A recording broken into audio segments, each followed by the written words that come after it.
முதலமைச்சர் விஜய் எப்போதுமே அவரது கான்வாய் மூலமாக செல்லும் இடங்கள் எல்லாம் எப்போதுமே ஒரு ரசிகர்கள் அருகே நின்று அவரை பார்ப்பதற்காக கூட்டம் கூட்டமாக நிற்பார்கள்.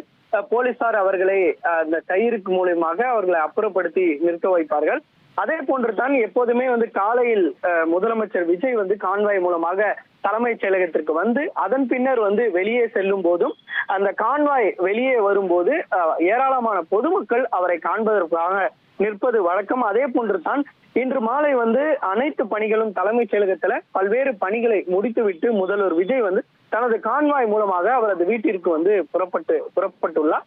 குறிப்பாக செக்ரட்டேரியட்ல இருந்து அவர் வெளியே வரும்போது அப்போது திடீரென அங்க பார்ப்பதற்காக ஏராளமான பொதுமக்கள் முதலமைச்சர் விஜயை பார்ப்பதற்காக நின்று கொண்டிருக்கிறார். அப்போது திடீரென ஒரு இளைஞர் ஒருவர் திடீரென கான்வாய் முன்பு ஓடி வந்தார். உடனடியாக அங்கு இருந்த பாதுகாப்பு பணியில் இருந்த போலீசார் அந்த இளைஞரை பிடித்து அப்புறப்படுத்தியதால அங்கு சிறிது நேரமானது பரபரப்பு ஏற்பட்டது. பின்னர் போலீசார் அவரிடம் நடத்தப்பட்ட விசாரணையில அவர் கிருஷ்ணகிரி மாவட்டத்தை சேர்ந்த சக்திவேல் என்பதும் தெரிய வந்திருக்கிறது. அவர் ரசிகரா அல்லது தொண்டரா என்பது குறித்து போலீசார் தீவிர விசாரணையானது நிகழ்த்தி வருகின்றனர். எதற்காக இப்படி உள்ளே ஓடி வந்தார் என்பது குறித்தும் அவர் ஏதாவது போதையில இருக்கிறாரா அல்லது எதற்காக உள்ளே ஓடி வந்தார் என்ற பல்வேறு கோணங்கள்ல போலீசார் தீவிர விசாரணை மேற்கொண்டு வருகின்றனர்.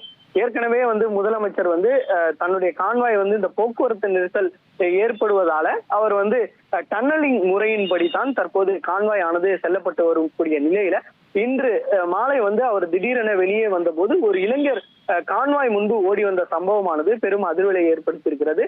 தற்போது அந்த இளைஞரிடம் பிடித்து தீவிர விசாரணையை போலீசார் நிகழ்த்தி வருகின்றனர். நன்றி சாலமன், உங்களோட விரிவான தகவல்களுக்கு.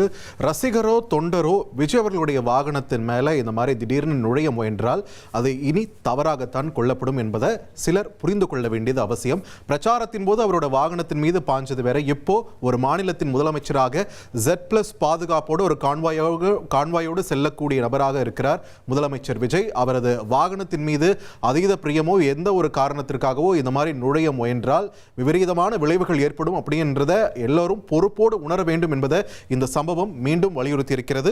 விரிவான தகவல்களை எமது செய்தியாளர் சாலமன் வழங்க நாம் கேட்டோம்.